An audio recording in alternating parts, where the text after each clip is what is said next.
Imagine you're a German fighter pilot in 1940. Your nation is winning battles across Europe. The Luftwaffe is considered one of the most powerful air forces on Earth. You fly the feared Messerschmitt Bf 109, an aircraft many believe is superior to anything the British can put into the sky. Then one day, something unusual happens. A British Hawker Hurricane falls into German hands. At first, nobody expects much. After all, the Hurricane lives in the shadow of a legendary Spitfire. German pilots often view it as outdated, a rugged but unsophisticated aircraft.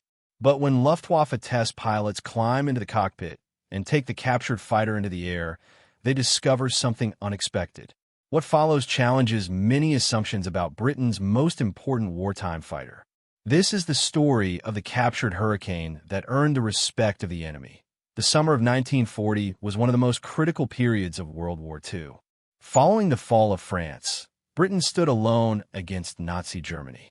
The Luftwaffe prepared to dominate the skies before a possible invasion of Britain. Most people remember the Supermarine Spitfire as the hero of this battle. Yet surprisingly, it was the Hawker Hurricane that carried much of the burden. The Hurricane formed the backbone of RAF Fighter Command. While Spitfires often engaged German fighters, Hurricanes frequently attacked incoming bombers.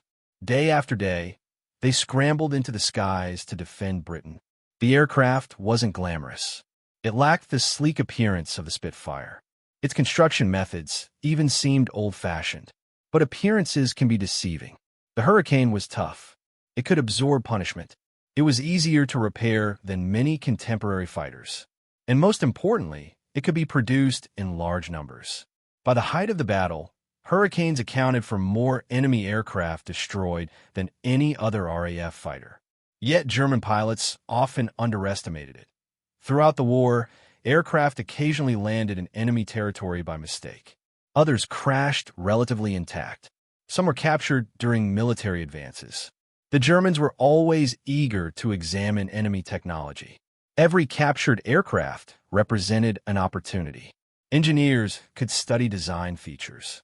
Pilots could learn strengths and weaknesses. Tactical experts could develop strategies. When a Hurricane became available for testing, Luftwaffe officials immediately recognized its value. The aircraft was transported for detailed examination. Engineers measured everything. They inspected the engine. They examined the wings. They studied the controls. But the most important test was still ahead. Someone had to fly it. German test pilots were among the most experienced aviators in Europe.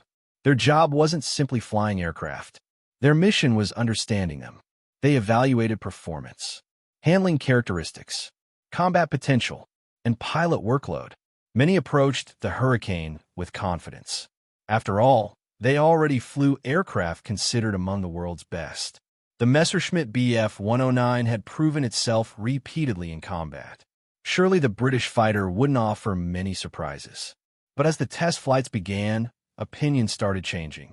Not dramatically, not overnight, but enough to raise eyebrows. The first thing many German pilots noticed was simplicity.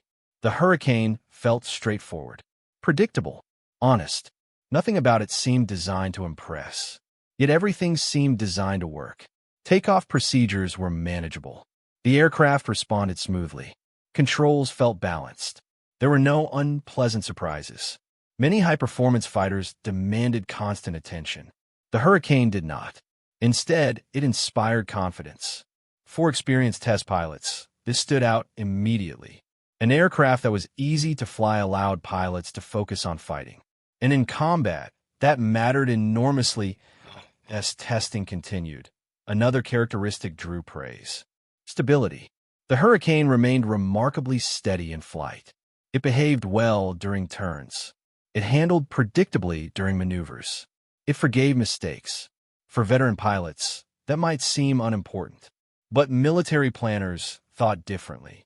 Not every wartime pilot was an ace. Many were young men with limited flying experience. An aircraft that helped average pilots survive was incredibly valuable.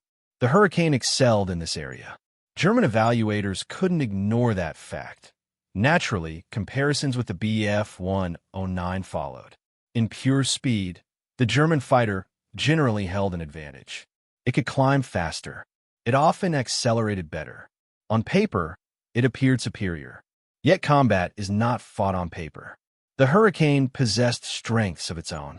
Its broad landing gear made takeoffs and landings easier. Its forgiving nature reduced pilot workload. Its sturdy structure increased survivability. Some German pilots concluded that while the Bf 109 might win certain performance contests, the Hurricane offered qualities equally important in wartime operations. Point one feature particularly impressed observers: durability. The Hurricane could take punishment. Its structure often survived damage that might cripple other aircraft. RAF ground crews frequently repaired heavily damaged Hurricanes and returned them to service. This resilience was crucial during the Battle of Britain. Every aircraft saved meant another fighter available for tomorrow's battle. German analysts understood the significance immediately. A fighter didn't need to be perfect. It only needed to keep flying. And the Hurricane did exactly that. By examining the aircraft, German experts began understanding why British pilots valued it so highly. The Hurricane wasn't necessarily loved because it was the fastest or the most advanced. It was trusted. Pilots knew how it would react. Ground crews knew how to repair it. Factories knew how to build it quickly.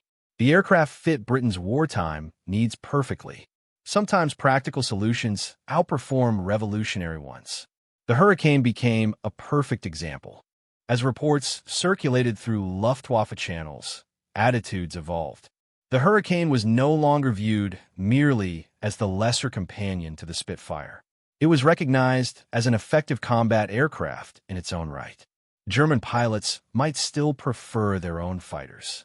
That wasn't surprising, but respect had replaced dismissal. The enemy fighter had proven itself, and respect between professional aviators often transcended national boundaries. The captured Hurricane revealed an important truth. Military success isn't always about having the fastest machine or the most technologically advanced design. Reliability matters. Ease of operation matters. Durability matters. Pilot confidence matters.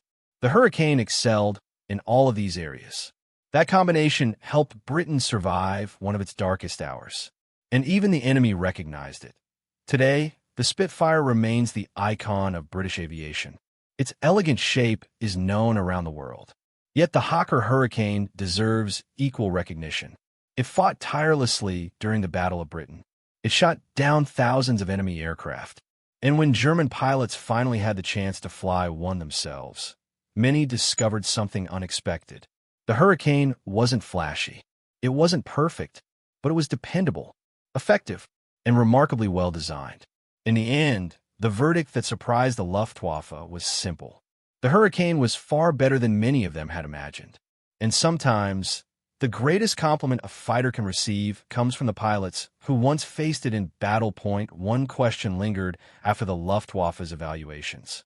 What if Germany had focused less on creating increasingly complex fighters and more on building aircraft with the Hurricane's simplicity and ruggedness? The Hurricane was not designed to win air races. It was designed to fight a war. Its construction allowed damaged sections to be repaired quickly. Ground crews could often patch bullet holes, replace parts, and send the aircraft back into combat within hours. For Britain, this was priceless. During the Battle of Britain, aircraft losses were high. Every fighter that returned to service strengthened the RAF's ability to resist German attacks. German observers recognized this advantage. A fighter sitting in a hangar waiting for repairs was useless.